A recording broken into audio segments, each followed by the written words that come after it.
আমরা সবাই ভালো বাড়িতে থাকতে চাই, ভালো গাড়ি চাপতে চাই, ভালো ভালো খাবার খেতে চাই, কিন্তু কখনো ভালোভাবে অক্সিজেন নিতে চাই না বা ভালো পরিবেশে থাকার চেষ্টা করি না। উঁচু বাড়িতে থাকতে চাই, দামি গাড়ি চাপতে চাই, দামি দামি খাবার খেতে চাই। তার ফলে কি হচ্ছে, আমাদের যে লাইফের ডিউরেশন অর্থাৎ সময়কাল, আমাদের যে লাস্টিং, সেই লাস্টিংটা কমে যাচ্ছে। ঠিক ইংলিশ শেখার ক্ষেত্রে ম্যাক্সিমাম ছাত্রছাত্রী এরা বা অনেকেই অভিভাবক আছে, তাদের সন্তানাদিদেরকে এরকমভাবে ইংলিশ শেখাতে চায় 1:1 শব্দ মুখস্থ করিয়ে এবং এই ভার্ব টেন্সের উপর গুরুত্ব না দিয়ে, যার ফলে তারা আপাতত পারলেও একদিন তাদের কিছু পারার ক্ষমতা থাকে না, বা ইংলিশে কোনো বাক্য বলার বা নিজে থেকে কোনো বাক্য লেখার বা কেউ কিছু বললে বোঝার ক্ষমতা থাকে না। কারণ তারা এই যে বেসিক যে ব্যাপার, এই বেসিক ব্যাপারটাকেই তারা গুরুত্ব দেয় না। তো ও তো আমি করেছি, ও তো আমি জানি, কিন্তু জানলেও এটাতে বা এটাকে তোমাকে সব থেকে গুরুত্ব দিতে হবে। আমরা সবাই জানি যে অক্সিজেন ছাড়া আমরা পৃথিবীর কেউ বাঁচতে পারি না, কিন্তু ভালো অক্সিজেন নেব এবং ভালো পরিবেশে থাকব, এই প্রচেষ্টা মনে হয় আমরা সবাই করি না। ওর জন্য হয়তো আমাদের লাস্টিং কমে যাচ্ছে। ঠিক ইংলিশ শেখার ক্ষেত্রে এরকম একটা বিষয় ঘটছে। তার ফলে ম্যাক্সিমাম ছাত্র নিজে থেকে ইংলিশ শেখার চেষ্টা করছে না বা শিখতে পারছে না, কারণ সঠিক সিস্টেমটা সে বুঝতে পারছে না বা জানতে পারছে না। কেউ যদি জানাতে চায়, সেটাকে একটা বোরিং সিস্টেম বলে মনে করছে।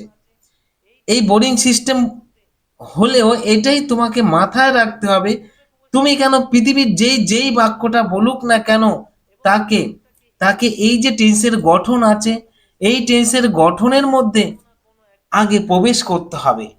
কিভাবে প্রবেশ করতে হবে?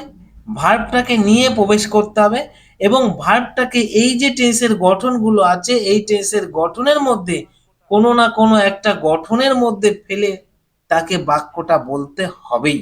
যদি কেউ এইভাবে না বাক্য বলে, তাহলে তার বলা বাক্যটা বা তার লেখা বাক্যটা অবশ্যই ভুল বলে তুমি মেনে নেবে বা তুমি জেনে যাবে, যদি তুমি এই টেন্সের ব্যাপারটা জানো।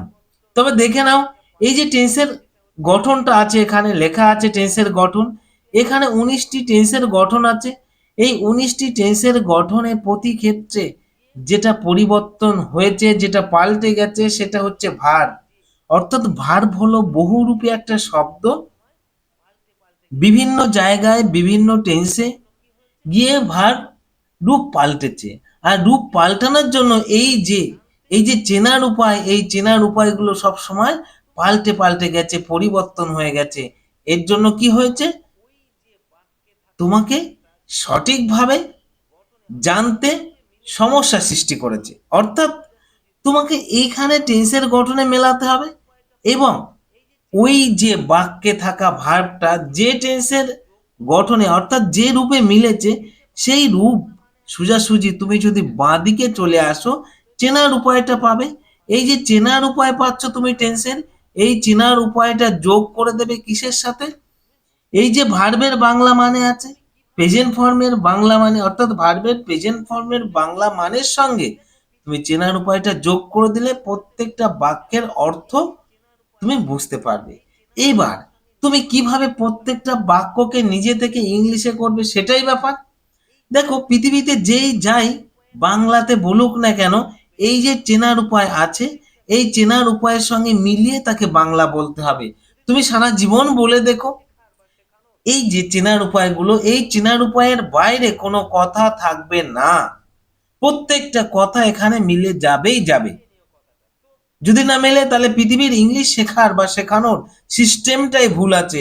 আমি এত বড় কথা বললাম এই ইংলিশ শেখাতে এসে বা আমার এই চ্যানেলে, তুমি মিলিয়ে নিও কথাটা। তো এসো, ভার্বগুলোকে 1:1 পড়ো। এখন ভার্বগুলো 1:1 পড়ে রাখলেই তুমি বিশাল বিশাল লাভবান হবে, যেটা তুমি কল্পনা করতে পারবে না যে আমি কি এমন করেছিলাম যে এত সহজে ইংলিশটাকে শিখে গেলাম। তো দেখো কিভাবে তুমি ভার্বটাকে পড়বে। আমার সঙ্গে উচ্চারণ করো, প্রত্যেকটা ভার্ব উচ্চারণ করে করে পড়ে নাও, এবং প্রত্যেকটা ভার্বের present form, past participle form এগুলো জেনে নাও। এবং এই ভার্বগুলো জানার পরে তুমি টুক টুক টুক টুক করে ইন্টারচেঞ্জ অফ পার্ট অফ স্পিচে যাবে, গেলে অতি সহজে 1টা থেকে 15টা পর্যন্ত শব্দ তুমি তৈরি করতে পারবে, এবং তোমার কাছে ইংলিশটা সহজ হয়ে যাবে। তো যাই হোক, আজকে আমরা ভার্ব লিস্টের পেজ 17 পড়ব, এবং আজকের 10ম দিনের ভার্বগুলো পড়বো, অর্থাৎ ডে 10। তো ভার্ব কি আছে দেখে নাও, আমার সঙ্গে পড়ো। এনসার্কেল বেষ্টন করা বা ঘিরে ধরা বা আবৃত করা, এনসার্কেলড, এনসার্কেলড, এনসার্কেলিং। এনক্লোজ আবদ্ধ করা বা ঘিরে ফেলা বা জড়ানো, এনক্লোজড, এনক্লোজড, এনক্লোজিং। দেখো এনসার্কেল, এই যে ভার্বটা দিয়ে তুমি কিভাবে বাক্য বলবে। পুলিশ টেরোরিস্টকে ঘিরে ফেলবে, তাহলে এই যে বাক্যটা ঘিরে ফেলবে, এখানে দেখো ববে বেন আছে। এই যে ববে বেন থাকার জন্য, এই ববে বেন থাকার জন্য এই বাক্যটাকে তোমাকে ইংলিশে করতে হলে এই গঠনে যেতে হবে। Police will encircle the terrorist, object part terrorist, ঠিক এইভাবে। আবার এরকম থাকে encircle the noun, encircle the adjective of the sentence. তো এরকম ভাবে তোমাকে বাক্য তৈরি করতে হবে। তারপর দেখো এনক্লোজ, এটা বললাম। এনকাউন্টার সম্মুখীন হওয়া বা মুখোমুখি হওয়া, সত্যের সম্মুখীন সবাই হতে চায় না, বা সত্যের মুখোমুখি কেউই হতে চায় না এখনকার যে দিন পড়েছে। তাহলে তুমি এই বাক্যটা কিভাবে বলবে। কেউই সত্যের মুখোমুখি হতে চায় না, সবাই হতে চায়। তাহলে everybody wants to encounter the truth, এরকমটা হতো। কেউ হতে চায় না প্রেজেন্ট ইনডিফিনাইট টেন্সে negative sentence, nobody wants to encounter the truth. তাহলে এখানে এনকাউন্টার কথাটাকে আমি ব্যবহার করলাম প্রেজেন্ট টেন্সে। এবার কি, আমি সত্যের মুখোমুখি হব, যা আসুক আমার কপালে বা নসিবে, আমি সত্যের মুখোমুখি হব।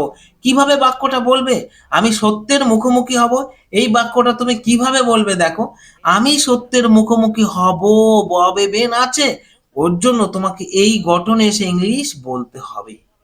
আই আই উইল অথবা শ্যাল, আই শ্যাল অথবা I will encounter the truth. তাহলে বুঝতে পারলো, বুঝতে পারলে কিভাবে বাক্যগুলো হচ্ছে, ঠিক এইভাবে তোমাকে ইংলিশে করতে হবে। তুমি যদি ঘুরিয়ে বলো বাক্যটা, সে সত্যের মুখোমুখি হয়েছিল, তাহলে এই যে হয়েছিল ললেলাম ততেতাম, এই চেনার উপায়ের সঙ্গে মিলেছে, এর জন্য তোমাকে এই বাক্যটাকে ইংলিশে করতে হলে ঠিক এই গঠনে আসতে হবে। হি এনকাউন্টার্ড দ্য ট্রুথ। ঠিক এইভাবে বাক্যগুলোকে তোমায় তৈরি করতে হবে। অর্থাৎ এখানে দেখো ভার্বগুলো প্রতি ক্ষেত্রে প্রতিবারে পাল্টে পাল্টে যাচ্ছে। এই ভার্বের পাল্টানোর রূপটাই হচ্ছে টেন্স পাল্টে যাওয়া। এবং টেন্স যখনই পাল্টে যাবে, এই চেনার উপায় সবসময় পাল্টে যাবে, আর পাল্টে গেলেই অর্থ আলাদা হয়ে যাবে। তার পরের ভাগটা দেখো, এনকাউন্টার, এনকাউন্টার, এনকাউন্টারিং। এনকারেজ উৎসাহিত করা, অনুপ্রাণিত করা বা সাহস দেয়া। Encouraged, encouraged, encouraging. তাহলে কি হচ্ছে, তিনি সব সময় আমাদেরকে উৎসাহ দিতেন। এই যে বাক্যটা তুমি কিভাবে ইংলিশ করবে, তিনি উৎসাহ দিতেন, ললে লাম ততে তাম বা তেন এরকম আছে, তাহলে past indefinite tense. He always encouraged us, তাহলে হি অলওয়েজ এনকারেজড, এই এনকারেজের 2 নম্বর রূপ অর্থাৎ পাস্ট ফর্মটাকে আমার ধরে নিতে হলো, হি অলওয়েজ এনকারেজড মি। ঠিক এইভাবে প্রত্যেকটা প্রত্যেকটা বাক্য তোমাকে তৈরি করতে হবে। তুমি কটা মুখস্থ করতে পারবে। তুমি জানো ক্লাস 10-এর একটা ছাত্র বলছে আমি স্কুলে যাই, ট্রান্সলেশন করে বলছে I am go to school. আরে বাবা, এই বাক্যটা তো তোমার বুঝে নিতে হবে কোন টেন্স আছে, তারপর তোমাকে টেন্স অনুযায়ী এগিয়ে যেতে হবে, টেন্সের গঠনে ফেলে বাক্যটাকে তৈরি করতে হবে। সে তো ভুল বলেছিল, আই গো টু স্কুল, সে বলছে I am go to school. এ কি হয় এরকম করে? এরকম হবে না। তুমি বুঝতে পারবে বাক্যটা ভুল বলছে কিনা ঠিক বলছে, শুধুমাত্র টেন্স জানলেই বুঝতে পারবে। তো তারপরেরটা দেখো কি আছে, এন্ডিয়ার প্রিয় হওয়া বা স্নেহ জাগানো বা ভালোবাসা জন্মানো, এন্ডিয়ার এন্ডিয়ার এন্ডিয়ারিং। তারপরেরটা দেখো, এনফিবেল দুর্বল করা বা শক্তি হ্রাস করা বা নিস্তেজ করা, এনফিবেলড এনফিবেলড এনফিবেলিং। এনগেজড নিযুক্ত হওয়া, লিপ্ত হওয়া বা ব্যস্ত থাকা। আমি কাজে ব্যস্ত থাকবো, এই বাক্যটা তুমি কিভাবে বলবে? আমি ব্যস্ত থাকবো। তাহলে এখানে কি ববে বেন আছে? এই যে ববে বেন থাকার জন্য এই গঠনে তুমি কেন? পৃথিবীর যেই এই বাক্যটা বলবে তাকে এই গঠনে আনতেই হবে, এনে ইংলিশে করতে হবে। তাহলে কি আমি ব্যস্ত থাকবো কাজে? আই আই উইল এনগেজড অথবা I shall engaged in the work. তাহলে বুঝতে পারছো কিভাবে হচ্ছে। তারপরেরটা দেখো, engage engaged engaged engaging. Engrave খোদাই করা বা উৎকীর্ণ করা বা লেখা, এনগ্রেভড এনগ্রেভড এনগ্রেভিং। এনহ্যান্স উন্নত করা বা বৃদ্ধি করা বা উন্নয়ন করা, এনহ্যান্সড এনহ্যান্সড এনহ্যান্সিং। পরের বাক্যটা দেখো, এনজয় উপভোগ করা বা আনন্দ করা বা ভোগ করা। কত সুন্দর বাক্যটা হয়। আমি খুব ছোটবেলা থেকে বলতাম, I will enjoy every days of my life. সেই বাক্যটা অর্থাৎ এই বাক্যটা আমার শোনা একটা বাক্য ছিল, বাট আমি যখন ইংলিশ আস্তে আস্তে শিখতে শুরু করলাম তখন ভাবলাম যে কিভাবে হলো। দেখো কিভাবে হলো, আমি আমার জীবনের প্রতিটা মুহূর্ত উপভোগ করব। কিভাবে বাক্যটা আমি বললাম বা তৈরি করলাম দেখো, আমি আমার জীবনের প্রতিটা মুহূর্ত উপভোগ করব। ববে বেন আছে, অর্থাৎ ববে বেন থাকার জন্য বাক্যটা ফিউচার ইনডিফিনাইট টেন্স, এই গঠনে গিয়ে তোমাকে ইংলিশ করতে হবে আই উইল অথবা শ্যাল। প্রেসার দিয়ে বা জোর দিয়ে দৃঢ়তা বা দৃঢ় সংকল্পতা বোঝানোর জন্য শ্যালের জায়গায় উইল, উইলের জায়গায় শ্যাল। তোমরা জানো ফার্স্ট পার্সনে শ্যাল, অন্য সব পার্সনে উইল। যেহেতু আমি প্রেসার দিয়ে বা জোর দিয়ে বলছি ওর জন্য কি হবে, আই উইল। এনজয় উপভোগ করা, I will enjoy every days of my life. আমি আমার জীবনের প্রতিটা মুহূর্ত উপভোগ করব। কিভাবে হলো আশা করি তোমরা বুঝতে পারছো। তার পরের ভার্বটা দেখো, এনজয় থেকে কি হলো, এনজয়েড এনজয়েড এনজয়িং। এনলার্জ প্রসারিত করা, বড় করা বা বৃদ্ধি করা, এনলার্জড এনলার্জড এনলার্জিং। এনলাইটেন আলোকিত করা বা জ্ঞানে উদ্ভাসিত করা বা শেখানো, এনলাইটেন্ড এনলাইটেন্ড এনলাইটিং। ঠিক এইভাবে ভার্বগুলোকে পড়তে হবে, কখন কি রূপে ভার্ব থাকবে তুমি বুঝতে পারবে যদি ভার্বটাকে পড়ে রাখো। তারপরটা দেখো, এনলিস্ট নামভুক্ত করা বা অন্তর্ভুক্ত করা বা ভর্তি করা বা তালিকা করা, এনলিস্টেড এনলিস্টেড এনলিস্টিং। এনলিভেন সজীব করা, প্রাণবন্ত করা বা জাগিয়ে তোলা, এনলিভেন্ট এনলিভেন্ট এনলিভিং। এনরিচ সমৃদ্ধ করা বা উন্নত করা বা বৃদ্ধি করা, এনরিচড এনরিচড এনরিচড।